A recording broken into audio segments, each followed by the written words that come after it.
So, ayun, magandang umaga sa inyo mga kapatid. Ako nga po pala ulit si Andy Fernando at ngayong araw is December 8, 2023.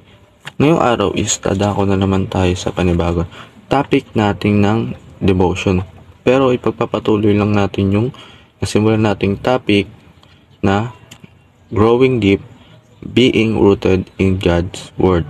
Ayun, yung being deep is yung palalim na paglago or yung lumalalim yung relasyon natin kay God habang tumatagal na nananalig tayo, babasa tayo ng Biblia or kinikilala natin siya.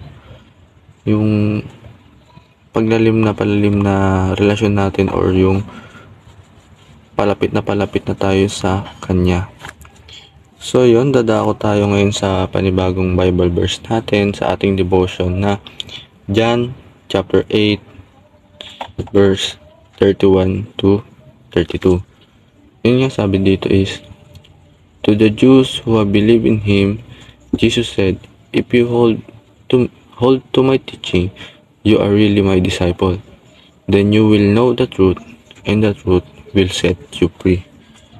So, sabi daw yan ng sabi ni Panginoong Jesucristo dun sa mga Hudyo. In Tagalog, sinabi naman ni Jesus sa mga Hudyong naniniwala sa Kanya, kung patuloy kayong susunod sa aking turo, kayo nga'y tunay ng alagad ko, makikilala ninyo ang katotohanan at ang katotohanan ay magpapalaya sa inyo. So, ayun yung sabi nga daw ni Panginoong Jesucristo dun sa mga Hudyo na kung patuloy kayong susunod sa aking turo, kayo ay tunay na mga alagad ko.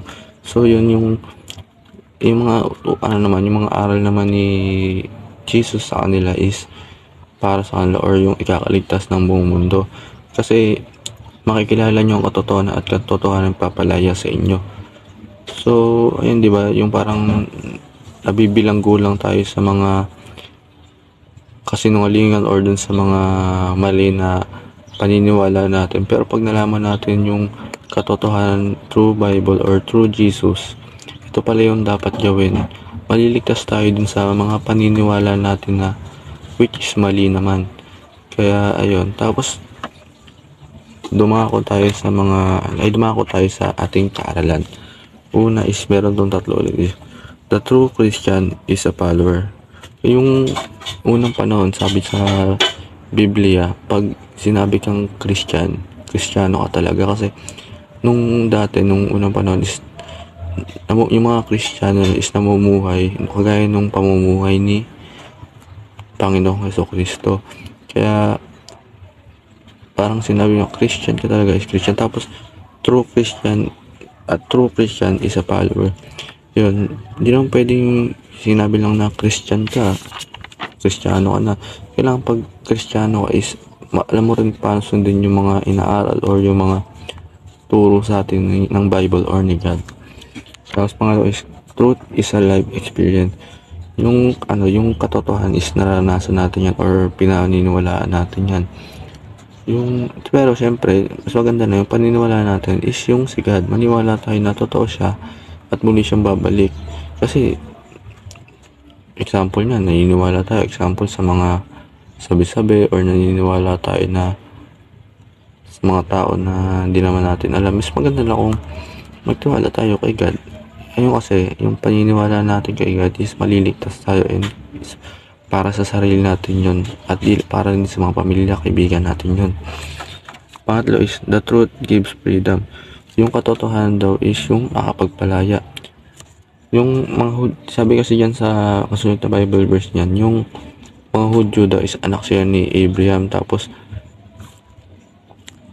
sabi ni Jesus yung mga nagkakasala daw is nagiging alipin lang ng pagkakasala. Pero pag nalaman natin yung katotohanan, yung mga pagkakasala natin, malalaman natin na mali pala yun.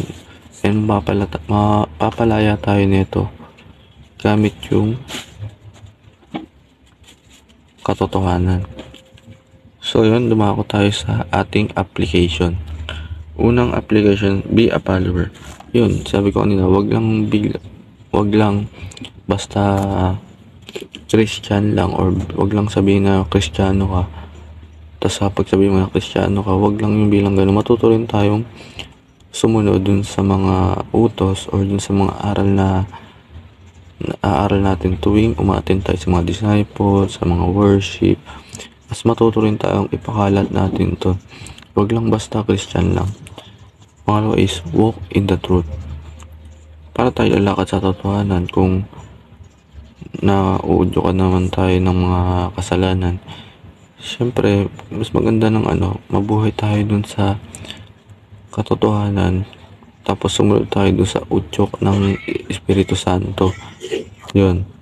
Tapos pangatlo is live as one, freed from sin. Mamuhay tayo bilang Kristiyano sa katotohanan. Huwag tayo mamuhay bilang Kristiyano sa kasalanan. Tapos yun, discussion. Why is it important to know the truth and to practice the truth? Yun. Mas magandang malaman natin yung katotohanan para mamuhay tayo ng payapa or makilala natin si God ng lubos. Kasi pangit naman kung mamumuhay tayo ng di natin alam yung katotohanan. Mabubulag lang tayo sa lahat. So yun, parang hindi natin makikilala yung future o di natin malalaman yung future na naghihintay sa atin through Christ, or yung true na